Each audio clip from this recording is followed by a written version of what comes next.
Breadcrumbing is not about your lack of worth. It's about someone else's lack of capacity. And the more we understand it, the sooner we can stop waiting for people who are never really planning to arrive. Breadcrumbing thrives on intermittent reinforcement. Psychologists tell us that the most addictive behavior patterns are built not on what's consistent, but on what's unpredictable.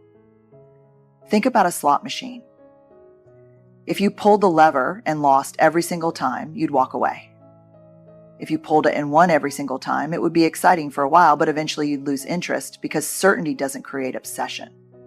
What hooks us, what keeps us pulling that lever again and again, is the uncertainty, the not knowing, the maybe. Breadcrumbing works in the same way. You're not getting steady love, attention, or presence. You're getting just enough to keep you invested.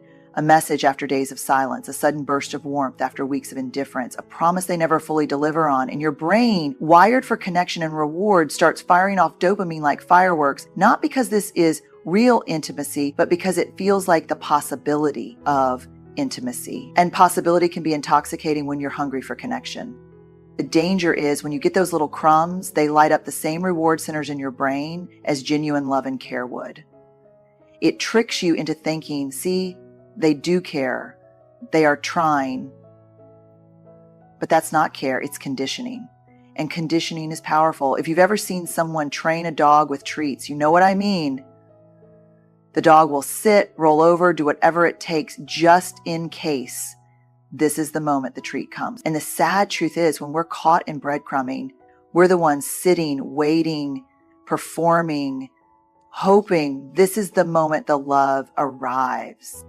Here's the hardest part to admit. Sometimes we know deep down that it's not enough, that this isn't healthy or sustainable, but the hope created by those crumbs is stronger than the reality of their absence. That's what intermittent reinforcement does. It overrides logic with longing. It convinces us to trade dignity for a handful of maybes. And it whispers, if you just hold on a little longer, this will turn into the real thing. I want to pause here and name something important. Falling into this pattern doesn't mean you're weak or foolish or broken. It means you're human. It means your brain and your heart are working exactly the way they're wired to work. We are creatures of connection. We crave it. We're built for it. So of course, when someone offers us the possibility of love, even a shaky, inconsistent possibility, we hold on. That doesn't make you desperate. It makes you human. But here's the truth we have to carry with us. Breadcrumbing isn't love. Love doesn't ask you to chase it, decode it, or wonder if you're worthy of it. Love shows up. Love is steady, not sporadic. And once you see breadcrumbing for what it really is, a slot machine of empty promises, you begin to reclaim your power. You begin to step off the hamster wheel of waiting and recognize that consistency is not too much to ask. It's the bare minimum. And when you know that, you stop mistaking unpredictability for passion and you start demanding the kind of connection that doesn't come in crumbs, but in whole, nourishing human love. Hope becomes a trap when it's detached from reality. Hope in its truest form is one of the most powerful forces we have as human beings.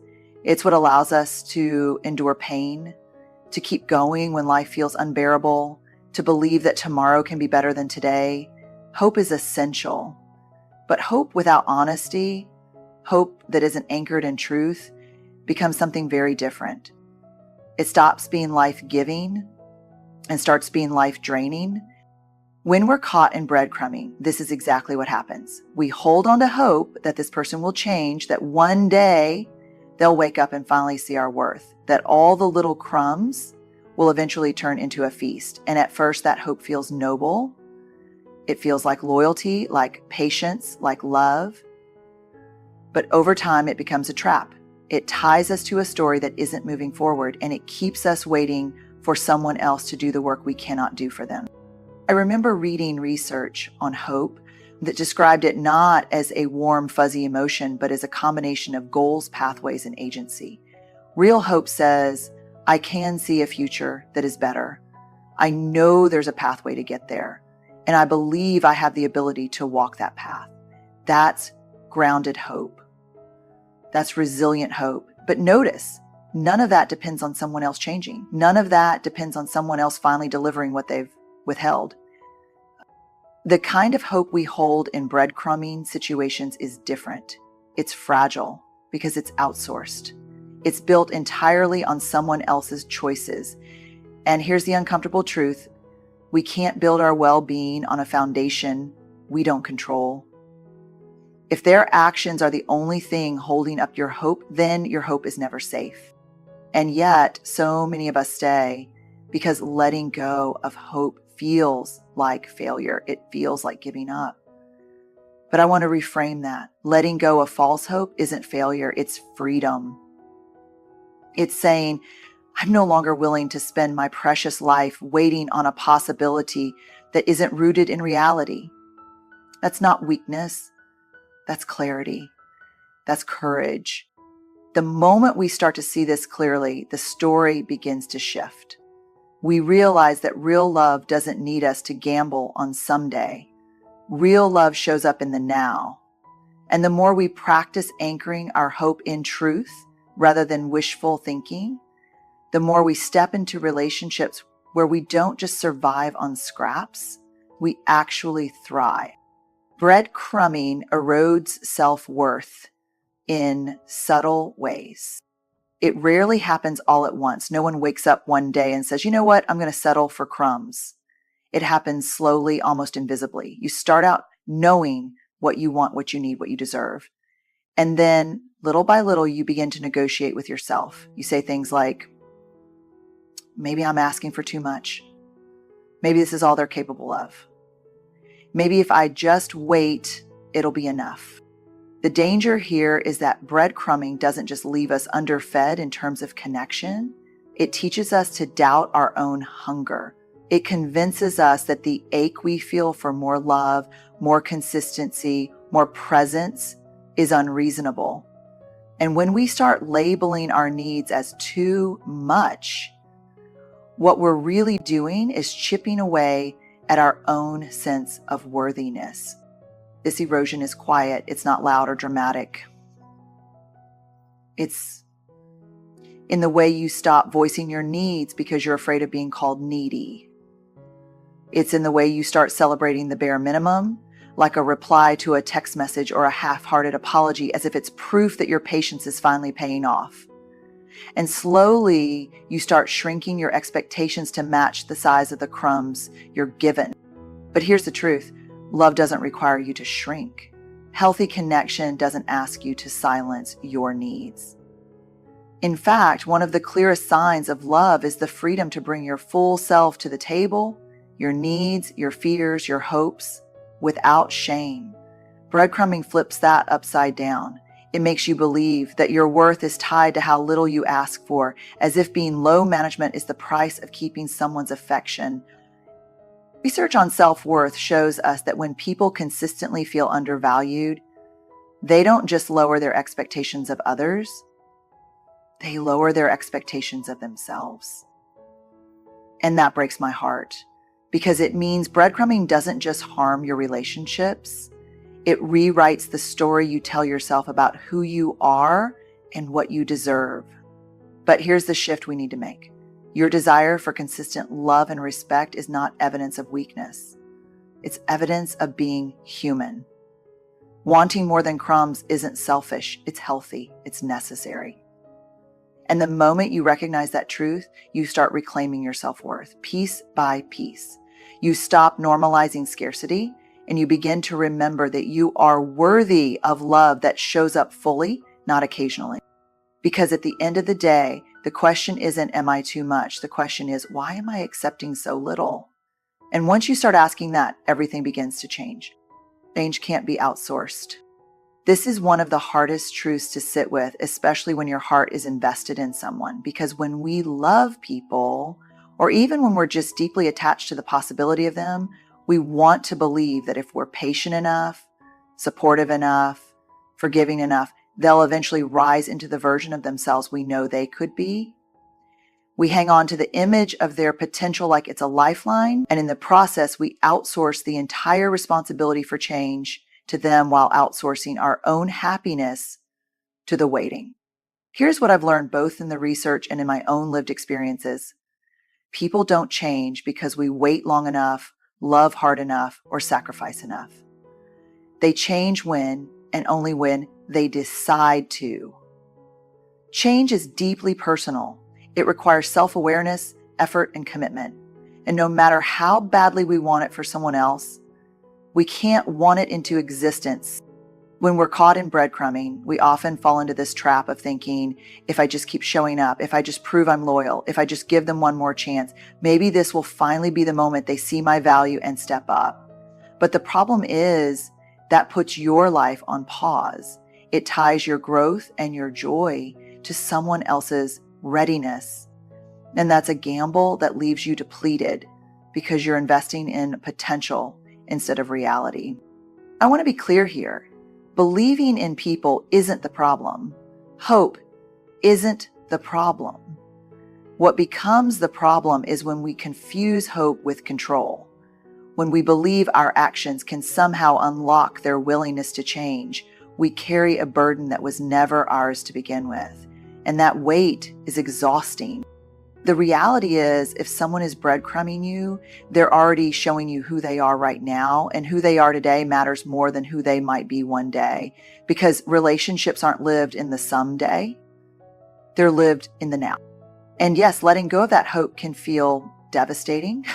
It feels like giving up on the story you've been holding on to, the story where they finally arrive and everything falls into place. But here's the reframe. You're not giving up on love. You're giving up on waiting. You're choosing to stop outsourcing your future to someone else's timeline.